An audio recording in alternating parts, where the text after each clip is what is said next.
Hey guys, I just got this knife in the mail. I'm going to do a quick review on it. This is my new CFK knife. Um, I ordered it off of Amazon. I had a gift card to Amazon and I decided to use it there. Um, my certificate of authenticity.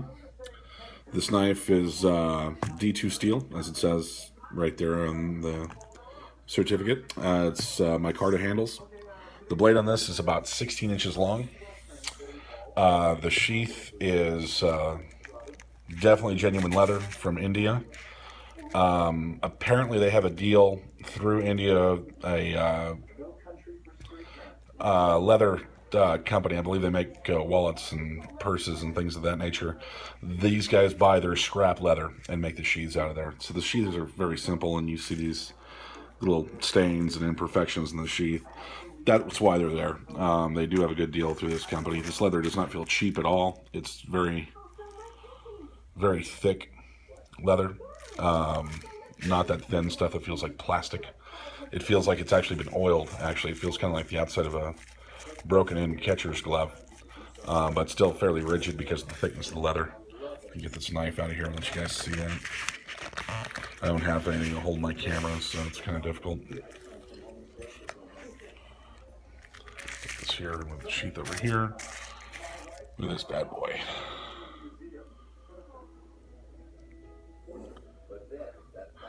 See, my Micarta handles here are molded perfectly smooth, shaped perfectly for the tang of the blade. Of course, it's full tang. The tang is about a 1/4 inch thick. Brass lanyard hole right there. It's got their logo embossed, their AR-15 logo embossed on the steel right there. Modified spear point for the blade shape. Very, very, very solid feeling knife. My Micarta handles do feel a little slippery, like they would be problematic if your hands were wet. But I guess that's what the lanyard hole is for also. Their spine, they only do, as far as I know, a 90-degree spine. Instead of some will have a crowned spine or a rounded spine. The reason they do that is because they want these knives to be used in bushcraft and things like that. And so when you're using the ferrous rods to start fires, you need a good edge to scrape that rod on to create the spark. That's why they have the 90 degrees right there, so you don't have to use the blade of your knife to do that. The knife came relatively sharp out of the box. It had a little burr on the edge. I touched that up with a sharpening steel, and it's extremely sharp now. It's a beautiful knife. The knife has here's the certificate of authenticity that I was pointing to earlier. It comes with a lifetime warranty, and there's no identification information on this certificate. So I'm assuming as long as you have the certificate, it's for the life of the knife, not the owner.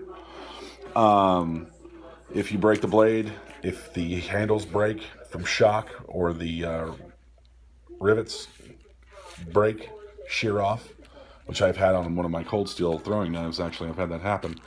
They'll replace the knife for free. They can't guarantee the exact model replaced because they are basically a custom knife manufacturer. They don't, I believe they do them to order as well, but they basically make a bunch of different designs, and just kind of, though it's one and done. If something's popular, they'll kind of continue to mimic it, but they can't guarantee this exact knife will be there. So they'll work with you and find a knife that you like for a similar price point. This knife is $75, which I think is a steal for that much D2 steel and this kind of craftsmanship. I think it's a great buy. If I would have bought it on eBay, it probably would have been cheaper. eBay is definitely the place to buy because usually the bids start at $59 or $49 and don't go much higher than that. Every now and then they'll have a scratch and dent section on eBay where you can pick one up for even less. They usually start with no reservation and no set bid. So I've seen some go for $35.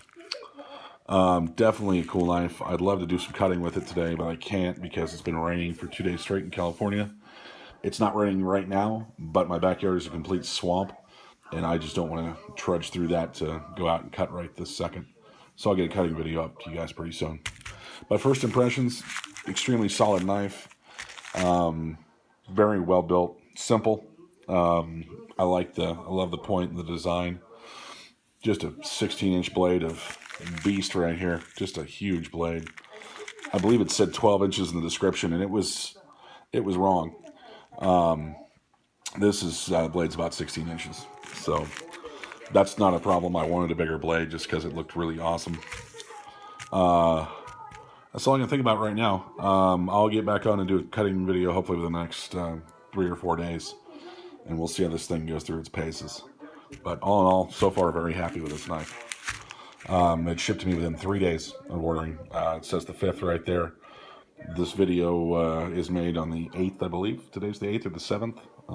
I think it's the 8th today. So, yeah, 3-day shipping, priority mail. Came in this bubble wrapped envelope and then in the priority mail shipping box. So, all in all, very, very cool. All right, guys. Get a big pan out shot. This thing came on the tip of the knife, by the way, to keep the tip protected during shipping. Pan out and give you guys a comparison of my forearm and hand here. That's a big knife. All right, guys. Take it easy. Later.